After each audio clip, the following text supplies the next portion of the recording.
Welcome to the Profit Answer Man, Yoni Kozminski. It's great to have you join us today. Rocky, I'm excited. Had a good night's sleep and I cannot wait to dive into it. And I'm excited to learn from you. Can you share a little bit about yourself and your businesses? Absolutely. Well, I hope you're all picking up that I still retain my Australian accent. I grew up in Australia and my career started in creative advertising and digital marketing strategy. I spent about 10 years doing strategy, web development, design, content production, email marketing, paid media, the works for clients like Sony, MasterCard, Mercedes-Benz, Medtronic across Australia, and then the US. I was living there for a number of years. And in the last 5 years, on the back of growing an e-commerce business from 2 to 5 million that was subsequently acquired, I have been really focused on growing two businesses. One is MultiplyMii, and that is our executive search and HR business partner firm that helps people find the top percentile of talent in the Philippines that really allows you to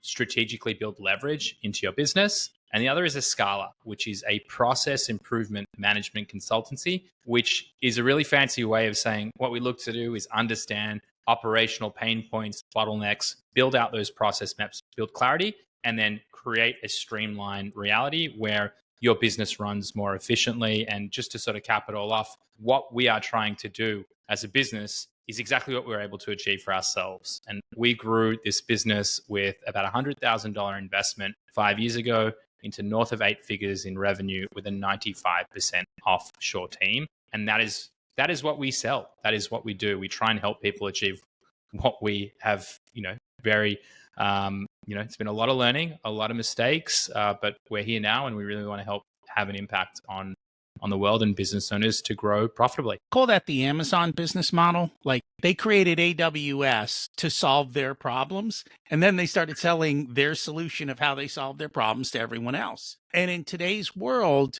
we've become a global society. I mean, that's just the reality of it. And it's funny because the latest conversations I'm hearing, and I don't know if this is going to happen, everyone's worried about tariffs. And they're like, well, what if they start tariffing people working abroad and changing that whole marketplace? Because the reality is you can hire somebody in another country at a fraction of what you have to pay them in the United States. I guess person for person, they're equal, but you can afford the top 1 or 2% in another country, as you talked about. Whereas I couldn't afford the top 2%, nor would it make sense for me to hire them for my business in the United States. But to do that somewhere else becomes an affordable option for them. Yeah, I mean, it's definitely an interesting question. And, in the current climate, with the current state of the back and forth and shifting nature of sort of the Trump policy shifts that are going on, it's hard to tell. It would also be an interesting one too. Like, what are they specifically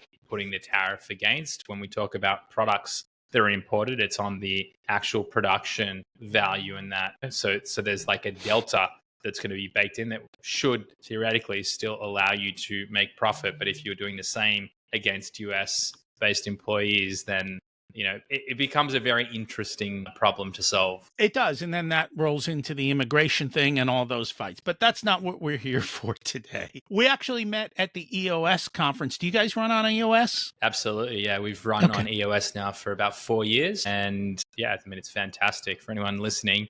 If you want a cheap way to improve your business and build it more profitably, read Traction. And we have 2 books behind us, right? Profit First and Traction, because you put those two together and it's absolutely phenomenal. Traction's got the great processes and the systems and putting numbers outside of the P&L. And then we just find Profit First, along with our dashboards, create the financial dashboard that merges so well with EOS that you truly get the power of the combined forces that are there. But I find a lot of people struggle to implement or want to do the work to implement EOS because it is work. But on the other side of the work is life being easy. And you went into business for freedom, but you got to do the work to create the freedom. And I think it sounds like one of your businesses actually helps with that, correct? Absolutely. Yeah, the Escala business. So how does that help business owners get the processes done faster or easier? So essentially, what the Escala business is I I wouldn't actually call it watered down. That would be the wrong term. But we have taken a team out of Ernst & Young in the Philippines that had done process improvement for Fortune 500 companies. And we've built a model that's focused on the SME market that allows people both to affordably do this work, but also to focus in on the things that are actually critical. What our service delivery looks like is we'll go into a business, we will interview, shadow, review, and document all of the processes from the highest level of what are the core movers inside of your business. So your marketing and sales functions, customer support, whether it's you're an e-commerce business, supply chain and logistics, or you're a service-based business, whatever that looks like. And then we'll go down to the swim lane level of understanding who is doing what and what are the interactions between it, building clarity. And then on the back of that, we're actually helping with everything from building an accountability, an organizational chart, all the way through to how to actually leverage remote talent and bring them in to create force multiplier of output or reduce your OPEX and become more profitable. And you're doing this virtually, or are they actually physically coming into the location? All online. How do you do that virtually? Because, I mean, some things you almost have to see, don't you? I would argue differently. Essentially, when you think through and you have a conversation about your business and what you're doing, everything is taking a stepped approach. You have to, very simplistically looking at it, you have to be able to attract clients or customers. Once you attract those customers, you need to deliver some degree of value in your service delivery or whatever you're producing. You have to manage that service delivery, and then you have to continue to rinse and repeat, and there's an operational function. And so what we're doing is we're interviewing everyone individually, anyone who has an operational footprint in the business. And we have like a very clear rubric and like delivery mechanism where what you will receive is every stepped process of what's happening. And how you can build clarity on that is, let's say, Rocky, you and two of your team members are involved in producing this podcast, as an example.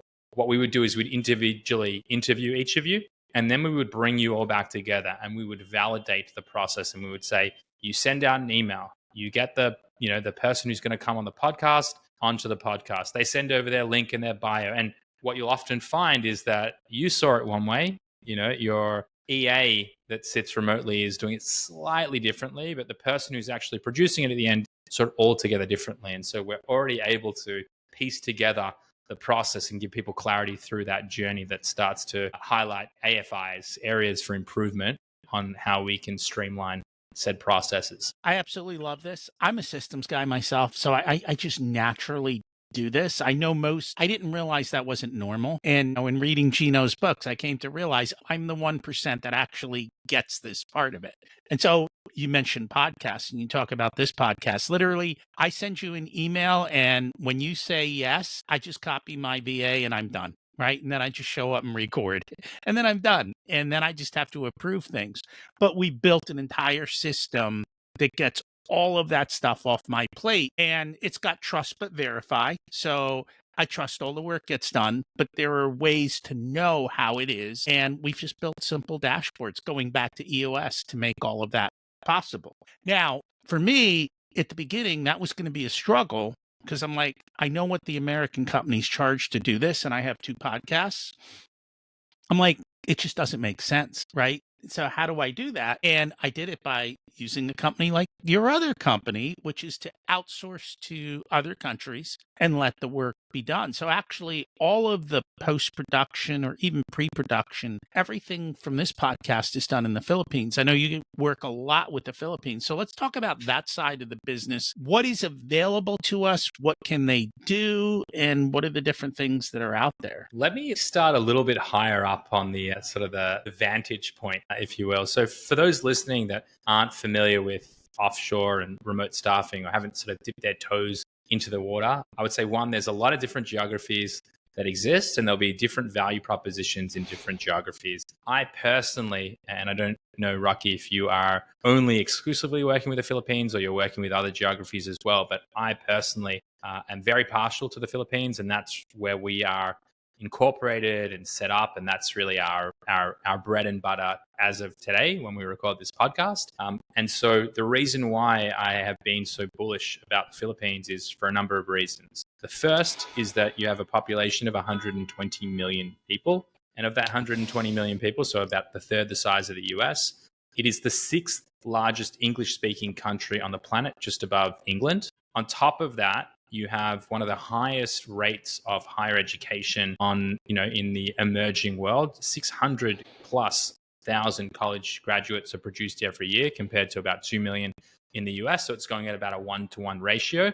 20 years ago, it was about 3% of the population was college educated. We're now looking at 13%. So why that's important from an emerging world versus, I actually would prefer to take non-educated college students from the US today. I think that it's a lot of a waste of time, and it's probably I'm not attracting the right people. It's very different when it's from an emerging world where it's not just a status symbol. These are often people who haven't had generational experience with proper educational institutes. So they take it very, very seriously. Usually the family has saved up so that the child can go and be educated.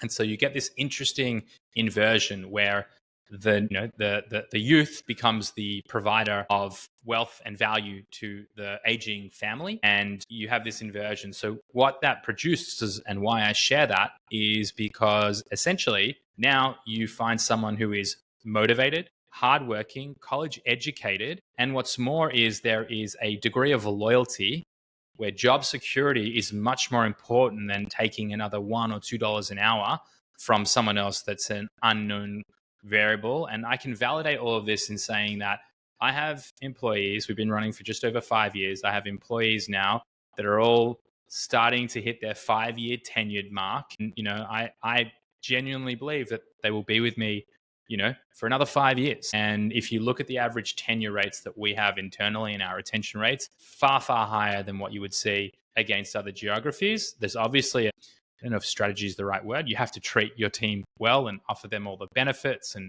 make sure that they're growing and evolving. But yeah, so that's like the macro. Maybe I'll pause there for a second because you can see how passionate I am, and I have a lot more to share on this topic. And I absolutely concur with you. The way I kind of think about it is everything goes in cycles, and I do real estate. So and what I've noticed in the trades is the guys who are in their 50s, 60s, 70s, work ethic is dramatically different than the 20s and 30s, right? They grew up in that particular cycle. I think what you're seeing here is a cycle in this country where in the Philippines or other countries where they're coming into wealth. So they're at that part of the cycle. They still have those values, those ethics, that showing up. And for them, I know a lot of people complain, they go, oh, you're taking advantage of them. The reality is, if we didn't pay them, they would probably be making a fraction of what they make working for us. So we're overpaying compared to the local market in that sense. So they do have that enticement that they're seeing themselves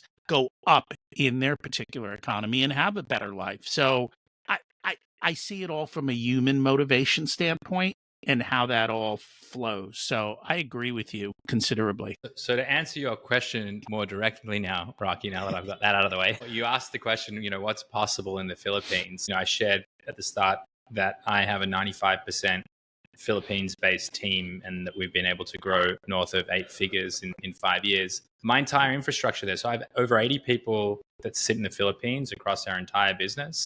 All of my recruitment team, about 15 people, sit in there. I have 20 plus management consultants in our Escala business. My accounts payable, accounts receivable, financial controller, treasurer all sit in the Philippines. In my marketing function, I have a Webflow developer, UX UI designer, graphic designer, video production specialist, HubSpot engineer. We have our BizOps function that's doing all of our integration pieces. We have 20 account managers that are actually delivering on the ongoing delivery, and everyone is in the Philippines. And so, I would invite anyone who's listening that's interested, take a look at our website, take a look at the downloadable assets. We have a salary guide that I'll drop in here as well that will show you the top 100 roles to hire in the Philippines and what you should be paying as a market rate across a junior, mid, and senior level experience against the US. So I think that's a valuable one. But that is all to say that you can find most talent that you would look for in the Philippines. Where you will fall off, and what I would advise against, is that while we have very strategic thinkers and some really capable people, I would advise against going for C-level, your CMO, your CFO, your COO. I think that one of the, I would say one of the downsides, or one of the things to also comprehend, is that if you're paying someone, a solid salary, let's say you're paying them $1,200 a month, right, for a full-time employee, which would be a decent salary there. Can probably go up to maybe 2,500 would be like an exceptional person. And most people aren't going to need to pay those kind of dollars to get really great talent. There's always going to be a degree of psychological blocker. And I'll just give you a really simple example. If you're a paid media agency and you've got clients that you're spending $100,000 of paid ads a month, and you've got someone that's making $1,500 a month, from a psychological perspective, that's a stressful thing to be able to be taking big swings and misses against when there's such a disparity between salary and what you're making and the decisions you need to make. And so I think that there's that from a risk perspective when you get too senior and you try and give too much accountability. And two, I think that because it's an emerging world, they don't have the level of entrepreneurial exposure and experience that you would have in first world countries. And as a result, there's just limitations. So I would say, like, the baseline rule I would advise people is that you're going to build really, really strong executional leverage and output with meaningful strategic guidance coming from you or from your team. And I would concur with you. I mean,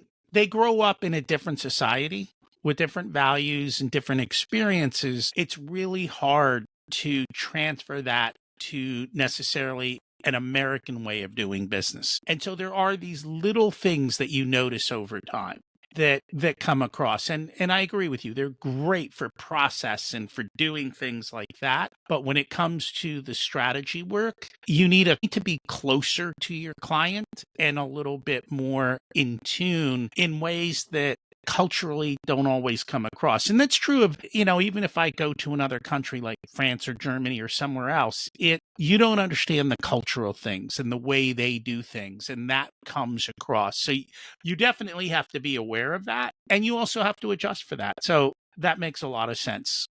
And yes, the other reason I like the Philippines is there is a better work ethic, is what I have found. And maybe it's not work ethic. Some countries don't know how to say the word no. And actually, the Philippines, I think, still has a little bit that as well. So the concept of an American deadline is squishy. So you have to be aware of that just because somebody says you want it done by this time, they'll say yes because that's what they do, but they may not deliver. And so you just need to work around that. And it's funny because when I onboarded my person, that was the conversation. It's like, look, you need to learn how to say no, and you're in charge of controlling these things for me. And I'm giving you permission to tell me I didn't do what I'm supposed to do because that's part of your job description. And so we work through that. I know in America, especially these days, there's a lot of legal issues about contractors versus E2 employees. What do we do with people who are in another country?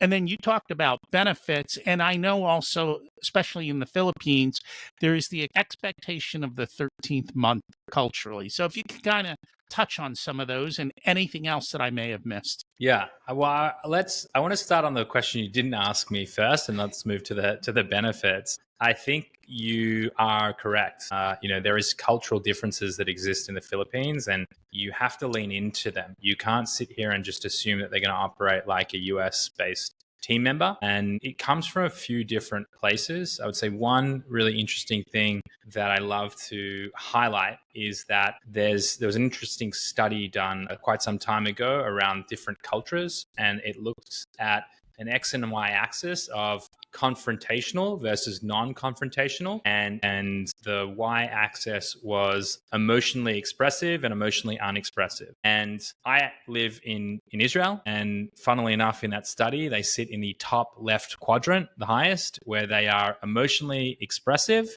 and extremely confrontational.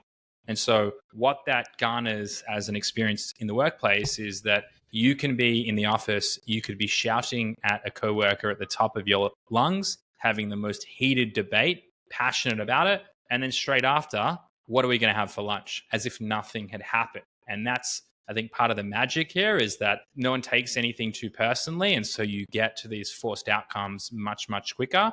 Whereas like Californians, for example, would sit much more on the emotionally unexpressive and far less confrontational. And so they'll tell you everything's great, but then they'll talk shit about you behind your back, and you won't actually get it as far. Filipinos, on the other hand, I think New Yorkers are much closer, or East Coasters are much closer to the Israeli mindset than a West Coaster. But then you have Filipinos who are in a really, I would say, interesting and somewhat dangerous category where they're emotionally expressive but non-confrontational.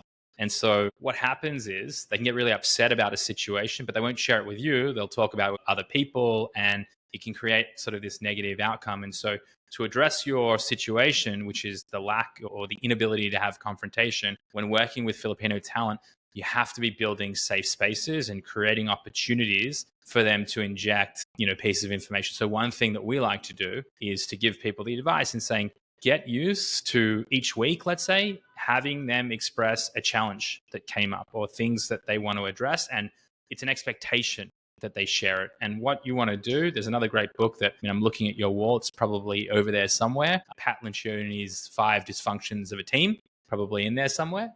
But he talks about this hierarchy where you need to build a safe enough space as the first sort of baseline to allow you to have healthy discourse, to create really highly functional teams. And so with Filipinos, you have to work extra hard to build that level of trust and that level of cohesion where they feel safe, heard, and they can feel safe to make a mistake and say, I'm going to approach it. So just wanted to add to your previous point and sort of share with people how you can sort of avoid that. And I think that's also part of the secret sauce of how you get the most out of talent in the Philippines. To answer your other question that you did ask again, I keep going rogue here, Rocky. I hope you don't mind. I absolutely appreciate that. Well, I'm glad. The question you did ask, what about the benefits? So there's a few ways to approach this. I would say just first, what are the benefits that exist in the Philippines? So if you are a incorporated Filipino entity like we are, you pay all the mandated benefits. So those are 13th month that you mentioned, Rocky. I think that's something that whether you go down a path where you're doing compliant employer of record or you even do it as a contractor on the side, it's a really important one it's part of the culture. 13th month is essentially, it works out to be a double month in the month of December. It's accrued 1/12 of their salary each month. And so if they've only been with you for 6 months, it'd be 1.5 times their salary in December. If they've been with you for a full year, it's a double salary for the month of December. That doesn't go to any strategic savings account. That goes to buying Christmas presents. Just so you guys know, that's the use case for it. And that's why get it paid early. We typically like to pay it out by the 5th of December. You can pay it up until the 20th, but it goes a long way from a cultural perspective to pay it out early. The other benefits that exist is healthcare, social security, PhilHealth, and something called Pag-ibig, which effectively allows your employees to lend against their salary so that they can buy a home or whatever it is, a car, whatever it is that they want to purchase. And with it comes much like a W-2 arrangement where, you have to go through the right protocols. If you're going to let someone go, you need to go through a performance improvement plan and give them the right notice. You can't just sort of like at the drop of the hat say, see ya. So we as a service offer all of that wrapped into our other capabilities. That's one way you can do it. You can go to an EOR provider, Deal, Oyster, Papaya. You'll pay probably to the tune of about $500 a month to leverage them on the EOR model. And then I would say there's the other route you can take, which I would say this is not legal advice for anyone, but so, take it with a grain of salt. But I would say that right now in the US, you could probably still get away with treating someone as an employee, but paying them and treating them as a contractor. You'd have to be relatively big or have a reason for someone to come after you to sort of get away with that. So you can pay them using like Wise or one of these sort of cross-border payment tools. However, you're not 100% compliant and, should something happen, you would be liable. However, I think it would be on the lower end of risk if you're only, if you've only got a handful of employees. We did see a case that was ruled against an Australian firm last year, which I think is crazy, that they were doing that sort of behavior. And then because they felt there was substantive, recourse to state that they were acting as an employee, they actually said that, well, their minimum wage is $30 an hour. You weren't paying that, and it was unfair dismissal. And so they had to pay this talent in the Philippines to the tune of a considerable amount of money, especially for a Filipino. So again, this is all to say that I think you're still going to be okay. However, we started talking about what would it look like with tariffs. Well, the world is definitely changing. And let's just say that every government wants every tax dollar that they can possibly garner. And so I think that we're going to see in the coming years, more and more governments sort of becoming a little bit tighter on these things, because it's one of the biggest exports for the Philippines is BPO, business process outsourcing, and KPO, knowledge process outsourcing, which is sort of the high level talent, which would be sort of the category of talent that we would fall into. So another long-winded response for you, Rocky, but trying to add a lot of information and value to those listening in. No, and I appreciate it. So a couple other things, because India is known for software. India also was doing back-end accounting. And I think in the past they were doing call centers. I don't know that honestly, I don't even know. Are call centers still a big thing, or have they? I guess they still are a big thing depending on where they are. And I don't know if the call centers have moved from India to the Philippines as well, what that looks like. And then some people go to South America. The advantage of South America is you're in the same time zone. That said, the Philippines does have a culture of working in the American time zone as well. So it just kind of depends. If you're working off time zones, life where you have to go back and forth on something gets a little bit messy. So you've got to look at what is it that you need to do.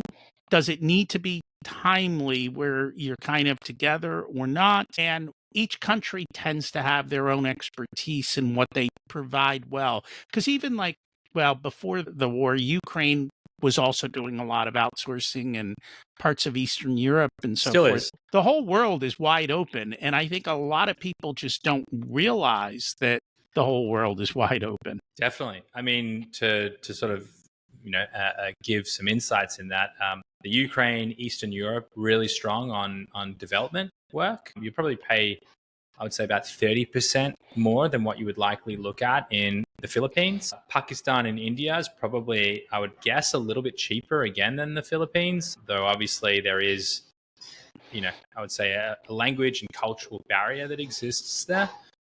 You have Vietnam that's really strong on I would say CAD and technical drawing designs and things and also development. I think they've become stronger on as well, though language will be an issue. And then you have, Latin America is really coming up in a variety of ways. You have countries like Argentina that have just absolutely fallen apart when it comes to their value of their dollar. So, it's a great arbitrage play that you can have there, where you can get really great people. Again, more expensive than the Philippines, 20, 30, 40% more, and probably, even more capable than talent that you might find in the Philippines for certain roles and certain functions. The Philippines is really strong in a few different areas in my mind. They were built on call centers, so anything that is spoken English, and they do a lot of debt collection and things like that exist. Also on the finance side, I mean, we place tons of CPAs, bookkeepers, accounts payable, receivable, financial